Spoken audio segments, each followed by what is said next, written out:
Okay, deep breath. You can do this. Hi Bookish Besties, my name is Brittany. This is Rescues and Reads. Thank you so much for joining me here today. If you are new, welcome. I'm so glad you're here. And if you're already subscribed, as always, I appreciate your continued support. Thank you for returning to another video. Today, I'm here to do my Patreon announcement.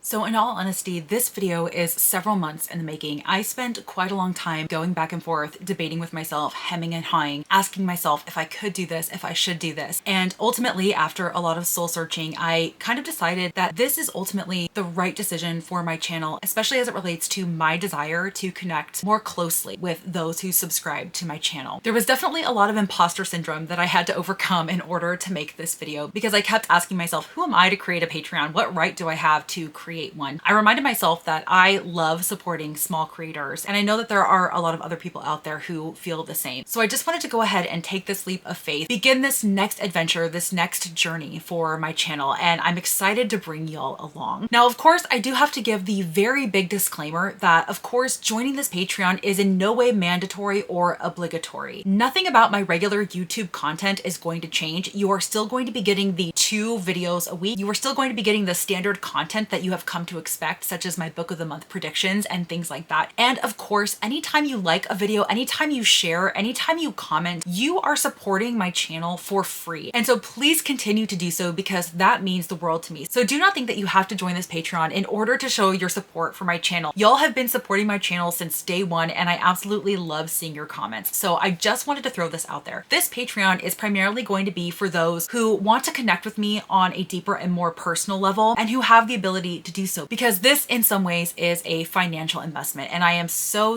grateful for anybody who decides to support me in this way. So without further ado, I am so incredibly excited to invite you to Whiskers and Words Sanctuary, a safe haven for all book lovers and all human and non-human creatures alike. No matter your reading preferences, your background, all are welcome here. This is a place where my 2 biggest passions, books and animals/animal rescue, is going to collide, and I am so excited to have you here. This is where I hope to build a very strong community of book lovers and hopefully animal lovers as well. And this Patreon is going to encompass so many things, but eventually I hope that this Patreon has a bigger purpose, and that is going to be to make a difference in the lives of homeless pets. And I'm going to get to that more as we go through the tiers. Now, really quickly, before we get into all the details, I just wanted to mention that the logo that I have created is likely not going to be the logo that I stick with for the entirety of this Patreon. I am trying to find somebody who can create a logo for the Patreon, as well as a cover header for the Patreon, as well as some headers for each individual Patreon tiers, because currently they do not have any and they are looking a little bit blank. But I am in no way, shape, or form artistic, and I knew that I was not going to be able to create these myself. So that is still an in-progress search. If you have any ideas on anybody who would be able to do these digital creations for me, please let me know. I would love to connect with that person, get some of their thoughts and opinions, find out their pricing and things like that. So I just kind of wanted to put it out there that the overall design and aesthetic of the Patreon is not 100% set right now. Also, over the past several weeks, I did put a lot of thought, time, and energy into the benefits I wanted to offer for each tier. I wanted to make sure that these benefits were going to be things that I thought that y'all would really appreciate and be interested in, as well as things that I knew that I was going to be able to regularly keep up with on a monthly basis, because I want to be a very consistent and present person within my Patreon. However, these tier benefits are in no way set in stone. If you want to let me know some things that you are hoping to see included or removed from these tier benefits, I would love to hear them. I'm completely willing and open to take y'all's feedback, because I of course want to make this Patreon a place that you would like to join. Now, without further ado, let's go ahead and get into the individual tiers. There are going to be 4 of them, and they of course are all based around my own rescued fur babies. Tier number 1 is Oliver's Oasis, a reading oasis that is, and this tier is going to be $3. So imagine you are out there, you are sitting on a beach, you are surrounded by clear, crisp blue turquoise waters, you are listening to the waves lap upon the shore, you have a book in your hand, maybe a drink or a snack in the other, and you are just spending your day in the perfect reader's paradise, reading your book with the sun warming your skin, the gentle breeze rustling the pages. It is the perfect place to relax, unwind, get lost in the pages of an amazing book, and let your worries drift away. So of course, anybody who decides to join Oliver's Oasis, you have my eternal love and gratitude. I seriously cannot thank you enough for your support support. I certainly wouldn't be here if it weren't for y'all, and your support means the absolute world to me. As a member of this tier, you will first, of course, have access to the Patreon only feed. It is on this feed where I'm going to be providing a lot of the updates as it regards to the sanctuary, but also more personal life updates, as well as what I know y'all are here for, and that is photos and videos of the fur babies. I'm pretty sure that they are the true star of this channel, and so this is where you are going to see more of them, and that is going to kind of be where I'm going to be able to update everyone in real time of things that are happening. So if things are going off schedule, if I'm going to be introducing anything, that is where that information is going to be. It is also, of course, going to be in the Discord. As part of this tier, you are going to have access to the Patreon only Discord. Now, I know that every single Patreon has a Discord these days, and it can be completely overwhelming. That is just going to be the best place for us to chat and to communicate. I will also say that having Discord access is going to be important because I do plan on hosting Discord reading sprints at least twice a month. Hosting Discord reading sprints is going to be a lot easier for me than doing live sprints all of the time. Now, with that being said, you will also have access to what I am calling sanctuary sessions, and those are going to be the Patreon only live reading sprints. But I'm probably only going to be able to do those once a month, and they're likely going to be on the weekends because I do work Monday through Friday. And because weekends are when I do absolutely everything else, like filming, editing, laundry, chores, all of that good stuff, I'm not able to host reading sprints as often as I would like. So to try to make up for the lack of live sprints, and I will host them more as I am able, but to make up for the lack of live reading sprints, I do plan on doing more Discord reading sprints. So there will be at least 3 Patreon only reading sprints a month, 1 live stream, and then there are going to be 2 Discord reading sprints. And Discord reading sprints are also something that I can do more spontaneously. I could just pop into the Discord and be like, hey, we're gonna do some reading sprints, join me if you're free. And I really like the freedom of that. I really like the option of that. I am a member of some really amazing Patreon Discords, and I'm really looking forward to building up this community. You are also going to be getting access to the Tales and Tales Tribune, which is going to be a monthly newsletter that is going to summarize everything that is coming up in the sanctuary for the month. It's also going to include anything that is going on with my channel, and I'm also going to try to do a content calendar, although my content can change from week to week. So any content calendar that I put out at the beginning of the month might not necessarily remain 100% accurate throughout the month, but you are basically going to have all of the insider knowledge about my channel, what I have upcoming, any projects and things of that nature. So you are going to have all the details with that Patreon exclusive feed, as well as the Tales and Tales newsletter. And of course, as a member of Oliver's Oasis, you will get a shout out at the end of every video on the end screen. Your name will pop up there, but I might only be able to update it like once a month or so. So if you see a video with your name not on the end screen, don't panic because it's possible that I just haven't gotten around to updating it. So as a summary, in this tier, you are going to have access to the Tales and Tales Tribune, which is going to be a monthly newsletter. You will also have access to the Patreon exclusive feed, which will also contain updates, photo dumps, and things of that nature. You will have a Patreon shout out at the end of every video, access to sanctuary sessions, which are the live stream Patreon only reading sprints. You will also get Discord access, and then of course access to the Discord reading sprints that we are going to do at least twice a month. All right, now moving on into the next tier. This tier is going to be $6, and it is Dottie's Den. Now, if you know my Domino, she is all about snuggles and comfort. Our bed is her favorite place to be. If she could choose to be absolutely anywhere, the bed is going to be where she is. So in Dottie's Den, I invite you to picture a warm, snug hideaway lined with cushions and soft blankets, and maybe some dimly lit flickering candles going on in the background. This is a quiet corner, and it is going to be the perfect atmosphere to curl up with an amazing book. Now, in Dottie's Den, in addition to all of the benefits that you get from Oliver's Oasis, you will also have access to the Paw Prints and Prose book club, which is going to be a monthly book club. Now, I haven't officially decided on how I want to structure or format the book club. I think what I'm going to do is I'm going to have it be a combination of books that I have on my TBR, as well as some of your nominations, because I don't just want it to be a book club of me having us read books that I'm already going to be reading anyway. You know what I mean? I want you to have a little bit more say in the book club book, but there will be a monthly book club book that we can read together. Now, the discussions for these books will be in the Discord. If you are going to be reading the book with us, you will have access to the discussion in the Discord. I also think that that adds a level of flexibility as well, because if I was going to be doing maybe like a live show discussion for this, everybody would feel the need to read the book by a specific point. And even though this is a monthly book club, so the idea is going to be to read the book by the end of the month, having the Discord chat open at all times will allow you to basically kind of read it when you feel like. You know what I mean? So if you can't get around to it that month, or maybe your library hold doesn't come in, you're not going to be as rushed. I want this to be very chill. I know that a lot of people out there have book clubs that they are a part of, and this would just be one more that you are adding onto it. So that's kind of why I wanted to make it a little bit more flexible, and I want to have you guys have a little bit more input on this. Now, going into that, being a part of this tier means you, of course, have voting privileges. So you will be able to vote on things like the book club book. You will also be able to vote on other things that I might need your opinion on, such as what video I film next and things of that nature. So voting privileges are going to be a part of this tier of the Patreon. You are also going to be able to participate in the Possum patron pick. I could potentially work on the name for that, but that's what we are going with right now. Basically, everybody who is Dottie's Den and above will have the option to give me one book that they absolutely want me to read. How they choose that book is completely up to them, but they are going to be able to give me any book. It doesn't matter what genre the book is. It doesn't matter what format the book is. Any book that you want to recommend me, you can, and they will be put into a mug, and I will pull at least one of those books to read every single month. If I pull your pick for the month, you will then be able to give me another pick to put back into the mug. I will be doing an exclusive reading vlog of my experiences with these books, and patrons at a higher tier will get access to that exclusive reading vlog. So I'll talk a little bit more about that in just a second. My plan is to do the exclusive reading vlog once every 2 to 3 months, and there will be at least 3 books included in that. So essentially, once I've read about 3 of your patron picks, I will do the exclusive reading vlog and post my experience of that. So this is definitely something that you're going to want to be on the lookout for, especially if I select the book that you want me to read. I would say the only real caveat that I have to the pick is that I really would prefer if you did not give me picks that contained gratuitous like animal abuse and violence and death, because y'all know how I feel about that. You can murder and kill any humans that you want in a story, just leave the animals alone. Other than that, absolutely anything is open to you. You can select any book that you want me to read. You will also have the option of giving me prompts to add to my TBR game. I am going to be making some changes to my TBR game for 2025. I'm not going to be changing the board because I actually just redid this board a couple of months ago, and it is a pain in the butt to do them. And the board is pretty much still where I want it to be, but I'm going to be updating like some of the actions that the cards represent and things of that nature. And part of it is going to be reading some of the prompts that you suggest. So you will be able to add some prompts for me to select from. And that can get a little crazy too, because some prompts out there are really hard and they are hard to find books for. So I would also be really scared to see what some of your TBR prompt picks are. You will also have access to any Patreon only weekend readathons or challenges. I don't know how often I'm going to be able to do them, but basically it would be a weekend dedicating to reading as many books as possible, and there will likely be some specific prompts to satisfy. I might be doing some mini versions of my TBR game where maybe I play my TBR game and whatever prompt I land on, y'all have to read a book corresponding to that prompt as well. So basically it will just be a fun hangout for the weekend, and I will probably do some reading sprints corresponding to those as well. So those are just a fun little addition. And the very final benefit for this tier is that you are going to have access to the Patreon only gifting events. My goal is going to be to have one every single quarter and then a secret Santa event closer to Christmas. How this will work, it's pretty simple, is that everyone will share their bookish wish list for those who want to participate, and then one person will gift you from your wish list and you will gift somebody else from their wish list, etc. So like I said, I'm planning on doing once a quarter. I don't want this to be financially strapping for everybody, and it's absolutely not mandatory for you to participate. Anybody who wants to participate can. Even if we only have a couple people who want to do it, I will still run it. So we'll have one of those every single quarter, and then in December we will have a more elaborate Secret Santa event, maybe with like a little higher of a budget, and it won't be just books. Maybe it could be also bookish items and things like that. So as part of Dottie's Den, you will have access to these exclusive gifting events. All right, moving on into the third tier. This is a $10 tier, and it is Nola's Nook, a book nook, of course. Nola's Nook is a place where mystery and magic come together. You can picture a quiet, safe alcove tucked away from the world where shadows dance and secrets wait to be uncovered. Just like Nola's sassy and mischievous nature, this is going to be the perfect place, you see what I did there, to explore new stories, uncover hidden gems, and embrace the unexpected in every page. In this tier, of course, you will have all benefits of the Oliver's Oasis and Dottie's Den tier. You will also have the added benefit of an exclusive Marco Polo chat. If you are not familiar, Marco Polo is essentially a video chatting app. And so we will be able to video chat with each other face to face. So you can send me video messages and I can send you video messages back. So there will be a group Marco Polo chat for all of those in this space. Now, of course, this is not mandatory. You do not have to participate in this if you do not want to. I just think that this is like a fun little addition, and it's going to be a way for us to connect more closely. But I do think that this is fun. I actually got this idea from Heather over at Books and Heather. I'm a part of her Patreon, and she also has this option for her Patreon. And I just think it's a nice little touch. So you will have access to an exclusive Marco Polo chat with me and the other members of this tier. You will also, again, have access access to that exclusive reading vlog where I am reading the Possum Patron picks. You will get all of the tea on these books, and everybody else will just be able to hear my rating on the book because my full thoughts are going to be exclusive to y'all. I'm also considering incorporating a series read along or buddy read for this tier. So maybe we can vote on a series that we want to read together and we will read it through to completion. Now, I will say that I'm absolutely terrible about this because I typically need breaks in between series. So I might switch it up a bit where maybe we're doing 2 or 3 series at once if everybody can handle that. So maybe we read one book from this series and then one and one, kind of switch it up a bit so we don't get bored or burnt out on a series, especially if it's going to be more of an epic fantasy series. You know what I mean? So that is a thought. We can also do exclusive buddy reads where outside of the monthly book club, we select a book where we are just reading as this tier and higher, you know, so there's a little bit more exclusivity to that buddy read, but I'm willing to get y'all's feedback on this tier. And then the final benefit to this tier and above is that you are going to get creative input for my Slayerfest readathon. You will be able to collaborate with me on potential changes that I plan to make to the next round of the Slayerfest readathon. Now, full transparency, I do not know when Slayerfest is going to be coming back. I'm likely going to need to make a lot of changes to it, revamp some things, but as part of this tier, I'm going to be seeking your creative input for this readathon. Even if you don't plan on participating in this readathon, I like to know what your favorite things are in readathons, what you could do without, what you would like to see added. So I hope that might be something that you are interested in helping me with. All right, and then we are moving on into the final tier. It is a $15 tier and it is Archibald's Archives. In Archibald's Archives, be prepared to uncover a treasure trove of stories waiting to be found. Imagine a grand library filled with towering shelves, each stacked with books full of adventure, mystery, love, everything you could possibly want, and you will probably find some hidden gems as well. Just like Archie, who is incredibly curious and is not afraid to get into some mischief to satiate his curiosity, you will be able to satiate your curiosity within the archives as you will have access to our vast collection of carefully curated reads and exclusive content. So in this tier, of course, you will have all of the benefits of Oliver's Oasis, Dottie's Den, and Nola's Nook. In addition to that, anybody who signs up for this tier will receive a personalized welcome / thank you card from me, handwritten by me and sent to you. This of course does mean that I'm going to need to receive your address, so I hope that you will be comfortable giving me that. In addition to that thank you and welcome card, anybody who joins Archibald's Archive will also receive a small bookish gift as a token of my gratitude. And my goal is to also send you a small bookish gift on your anniversary every single year. Just again, as a token of my gratitude, a token of my thanks. And the benefit that I'm perhaps the most excited about is that I plan on donating 25% of all proceeds received from this tier towards an animal rescue charity or organization. At first, it's probably going to have to be yearly because I don't imagine there's going to be much to donate at first, but eventually I would like to get it to quarterly donation. And y'all will also have an opportunity to nominate which charity organization you would like it to go to. Of course, the only caveat is that it has to be like animal rescue welfare based. So there will be a thread within the Discord where you can nominate the charity that you would like the funds to go to. Currently, it'll be one charity for the whole entire year of 2025, and then we will reevaluate it at the end of 2025, if that makes sense. And I'm so very excited because I am trying to get more heavily into animal rescue and welfare. Hopefully, this can be a small step in the right direction. And because of this, as part of this tier, all of you will be upgraded to one of Archie's Avengers, a crusader for animal welfare and rights. So you will actually have a separate shout out at the end of every video. So on a separate slide, y'all will be there. Your names will be there as one of Archibald's Avengers. Those are all of the tiers. Again, you have Oliver's Oasis at $3, Dottie's Den at $6. And in case you were wondering, Domino's full name is Domino Odette Tellefson. So Dot, that's where I got Dottie's Den from. So you have Dottie's Den at $6. You have Nola's Nook at $10, and you have Archie's Archives at $15. I have tried my best to be as thorough as absolutely possible in this video, but I'm sure that there is some information that I am forgetting. If you have any questions or concerns, please feel free to pop that in the comments below and I will absolutely do my best to answer. I will of course leave the Patreon linked down below, and should you decide to sign up, you will receive a Discord link in your welcome email. If you don't receive it or if you have any trouble accessing the Discord, please let me know. I am still very new to this. This is obviously my first time creating a Patreon, so I'm sure that there are going to be a lot of bugs and kinks to work out. The full benefits of the Patreon will primarily start in January, but like for now, we will work on voting for the book club and getting all the patron picks in and all the TBR prompts and all of that stuff. We will work on collecting that in December so that it is ready for January. So I hope you are ready to go with your suggestions, your TBR prompts. I cannot tell you how excited I am about this next journey, this next adventure for my channel. I'm excited for you to come along. I'm excited to connect with you on a deeper level. And I'm so incredibly grateful for you, and I am honored by anybody who chooses to support me in this way. So again, all of the information will be linked down below, and I cannot wait to see you at Whiskers and Words Sanctuary. And I think that's it, y'all. And as always, if you like this video or if you just like me, please be sure to give it a big thumbs up. Throughout the month of December, from the 1st through the 25th, my aim is to bring you one video every single day leading up to Christmas. If you don't want to miss any of that content or chaos, please be sure to click that subscribe button if you have not already done so. I would love to connect with you in any of those future videos or on any of my other social media platforms, which you will always find linked down below along with any books featured in the video. Until next time, y'all.